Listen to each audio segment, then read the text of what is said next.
Որոն պահեմ։ Տեսեք, ստեղծված իրավիճակում, երբ որ նման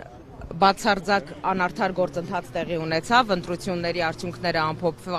ամփոփելու գիշերվանից սկսած, մասնավորապես խոսքը գնում է կոնկրետ Բարգավաճ Հայաստան կուսակցության քվեների հաշվարկի հետ կապված տարատեսակ մանիպուլյացիաներին, այդ պահից սկսած, հենց այդ պահին մենք հայտարարել ենք, որ բոլոր հնարավոր օրինական ճանապարհներով պայքարելու ենք, որպեսզի մեր ազգաբնակչության, մեր ժողովրդի ընտրելու իրավունքը իրացված լինի եւ գնացել ենք բոլոր հնարավոր օրինական ճանապարհներով։ Այդ գործընթացը սկսել է վարչական դատարան դիմելու գործընթացով, այնուհետև կենտրոնական ընտրական հանձնաժողով դիմում բողոք ներկայացնելով, հիմա արդեն հերթը սահմանադրական դատարանինն է։ Մենք հակված ենք, մեր քաղաքական թիմը, պարոն Ծառուկյանի գլխավորությամբ, հակված է բոլոր հնարավոր օրինական միջոցներով պայքարելու արդարության վերականգնման համար։ Տարբեր առիթներով նշել եմ, հիմա եւս մեկ անգամ ուզում եմ վերահաստատեմ, որ խոսքը ամենևին Բարգավաճ Հայաստան կուսակցության շահի համար տարվող պայքարի մասին չէ։ Այս ամբողջ գործընթացը ընդհանրապես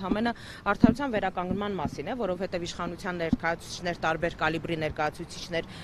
երբ որ հորջորջում են ժողովրդավարության մասին, մեր ընտրողների ազատ կամ արտահայտման մասին, մասնավորապես նույն զինվորների քվեարկության հետ կապված տարատեսակ գրառումներ աչքովս ընկան, որ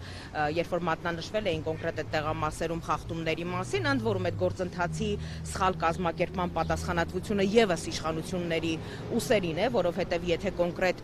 զինվորների ընտրելու գործընթացը կանոնակարգվում է բանակի կողմից, պետք էր ընդհանրապես ճիշտ ժամանակին այդ ամեն ինչը կազմակերպել, որպեսզի նաև նույն այդ զինվորների ընտրելու իրավունքը խաթարված չլիներ ու ինչպես նաև այդ տեղամասերում քվեարկած մեր մի քանի հազար հայրենակիցների ընտրելու իրավունքը։ Ամեն դեպքում